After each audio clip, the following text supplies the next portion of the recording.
We're going to be doing the books for Woodruff Accounting Company, or WAC. WAC generates money by providing accounting services to other companies in return for cash. In accounting, we call this revenue.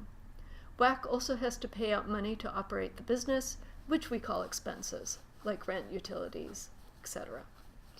Don't worry too much about debits and credits yet, as I will discuss that topic further in the next class. For now, just remember that cash has a debit balance, revenue has a credit balance, and expenses have debit balance. We begin accounting for the WAC company transactions in January.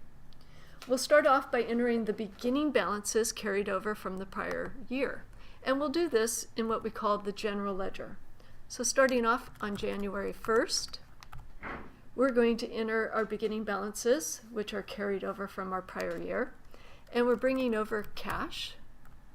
Cash has a debit balance, so we're going to debit the cash account by $35,000. And we're going to enter into another account called accumulated profit, which is the profit carried forward from prior years and carries a credit balance. We're not going to talk too much about this, but for right now, just know that when you bring forward cash in a cash basis accounting system, the offsetting entry is accumulated profit. The next thing we're going to do is enter a short description, which is enter beginning balances. Okay, so the next thing we're going to do is we're going to pay our rent, and we're going to do that on the 1st as well. So as I said, rent expenses carry a debit balance, so rent expense is going to be debited for the amount that we pay, which is $5,000. And then we are going to pay money out, and so we are going to reduce our cash balance. Since cash has a debit balance, to reduce it, you credit it. As I said before, don't worry too much about your debits and credits, but just kind of get a general flow of how they work in this example. And then our description is just going to be paid rent. The next thing that happened is we paid our employees. So that also happened on the 1st. We pay our employees on the 1st. Once again, it's an expense because we're paying money out, so it's going to be a debit balance. So we are going to debit salary expense for $30,000. And once again, we're going to debit it. We're going to use cash to pay it, so we're going to reduce the cash balance. Since cash has a debit balance, to reduce the cash balance, we're going to credit cash by $30,000. The next piece of next transaction that's going to happen is that we are going to receive money from a client. So we received money on January 15th from a client, and when we receive cash from our customers, we're generating revenue, and we're also increasing our cash balance. So we are going to debit cash for $10,000. And revenue, as I said earlier, always has a credit balance. So we are going to credit revenue by $10,000. And we're going to note that as received payment from client A. Then on the 17th, we are going to pay our utilities. So January 17th, we're going to pay our utilities, which is an expense. Expenses have debit balances, so we are going to debit the balance for $750. And we're going to use cash to pay it out. So we are going to reduce our cash balance or credit our cash balance by $750. And we'll just note that as paid utilities. Okay. The next thing that will happen is on the 27th, January 27th, and we're going to receive more cash from customers. So we're going to note cash received, which is a debit of $20,000. And we are going to, whenever we receive money, that gets included as revenue. So we are going to credit revenue by $20,000. And we'll just note that we received payment from client B. The last entry of the month is going to be to purchase office supplies, and that's going to be on the 29th. So we'll say January 29th. And we are paying money out, so that's an expense. So office expense, and expenses always have debit balances. So we're going to debit by $250. We paid cash for those office supplies. So we're going to reduce our cash balance or credit our cash balance by $250. And we'll just note that we paid for office supplies. Okay, so we've entered all of our entries in our general ledger for the month of January. And now what we're going to start doing is gathering all of that information into their specific account. Here we are.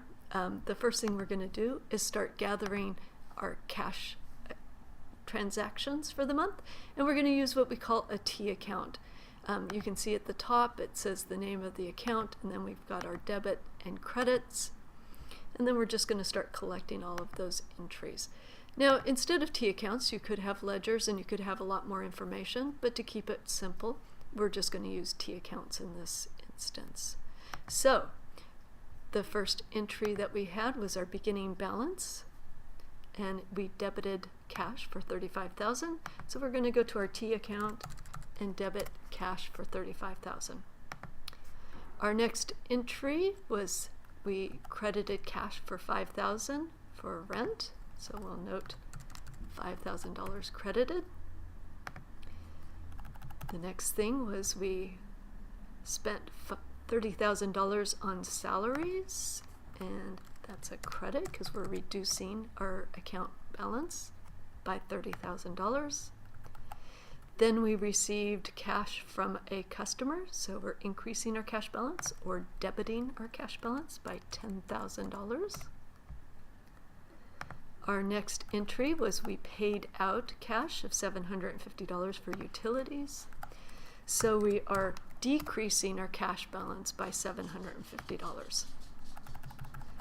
Our next entry was we received $20,000 in cash from a customer, so we're going to increase our cash balance or debit our cash balance by $20,000. And our final entry was we bought office supplies for $250, which we are reducing our cash balance, so we're going to credit cash by $250. Now what we want to know is how much cash we have at the end of the month, and the way that we find that out is by summing up all of our debits. Cash have a debit balance, so our debits should be bigger than our credits. And then we're going to subtract out all of our credit entries for the month. So we started out the month with $35,000 in cash, and we ended the month with $29,000 in cash. So we actually used more cash in the month than we made. The next account is our accumulated profit. Like I said, I'm not going to talk much about this account right now. We'll get into it in the future. But for right now, just know that we credit the accumulated profit account for $35,000. And then I'm just going to carry that balance down here to the bottom. Our next account is the revenue account, and we had 2 revenue entries in the month. So we had revenue on the 15th and revenue on the 27th. On the 15th, we got $10,000. So revenue has a credit balance, so when we're increasing it, we're going to enter a credit entry for $10,000. On the 27th, we had $20,000. So we are going to enter credit entry for $27,000. Revenue has a credit balance, so we're going to add up all the credit entries. That equals $30,000. So the next piece is salary expense. We had one salary expense for $30,000 on January 1st. So we're going to debit $30,000. And then we just bring that down to our balance, $30,000. We had rent expense, one entry, and we had a debit entry of $5,000 because expenses have debit balances. So we're going to bring that balance down to the bottom. We had one utility entry, and that was paid on the 17th for $750. Expenses are debits, so we'll debit utility expense for $750,000, and we'll bring that down to the bottom as well. Finally, we had office expense, and that was at the end of the month here for $250. We debited office expense because expenses have debit balances, and we bring that down to the bottom. So here are all of our balances for the month. So we had $29,000 cash at the end of the month, accumulated profit of $30,000, revenue of $30,000, salary expense of $30,000. We had rent expense of $5,000, utility expense of $750, and office expense of $250. So this is great, but we don't know if we've entered everything correctly. We don't know if our debits equal our credits, and the way to find that out is we use the trial balance. And here we just start listing off all of our accounts and their balances at the end of the month. So cash has a balance of $29,000, and that's a debit balance because cash has debit balances. We have accumulated profit, $35,000 credit balance, credit of $35,000.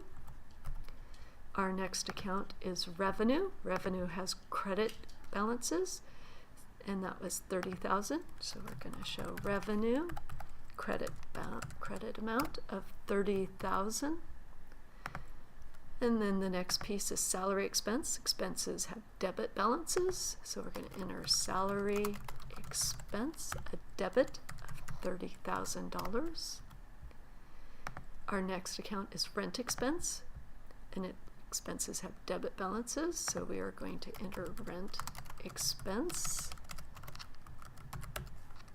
for $5,000 debit. The next one is utility expense for $750. Utility expense, $750 debit. And the last one is office expense. Office expense, and that's $250 debit balance. So now to find out if our debits and credits equal, we're just going to sum up all of our debits, and then we're going to sum up all of our credits and look at that. Our debits equal $65,000 and our credits equal $65,000, so we entered everything correctly. However, we still do not know how well we did or what our performance was for the month. For that, we use the income statement. The income statement is broken into two sections, revenue and expenses. So all we're going to do is grab the revenue from our trial balance. That was $30,000. And then we're going to start listing out all of our expenses. So we have salary expense for $30,000. And then we have rent expense for $5,000. We have utility expense for $750. And then the last one is office expense for $250.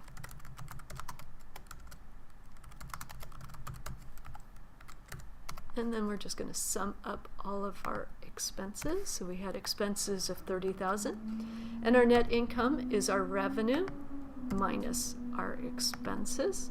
So we actually had not net income, but a net loss of $6,000 for the month. And what you'll find interesting is if you go back to your T account and you take your ending balance and subtract your beginning balance, you will see that we decreased our cash balance by $6,000, that same amount that we lost. And that's because this is cash basis accounting. So all transactions that impact cash get entered in the books, so it makes sense that our performance reflects the change in cash.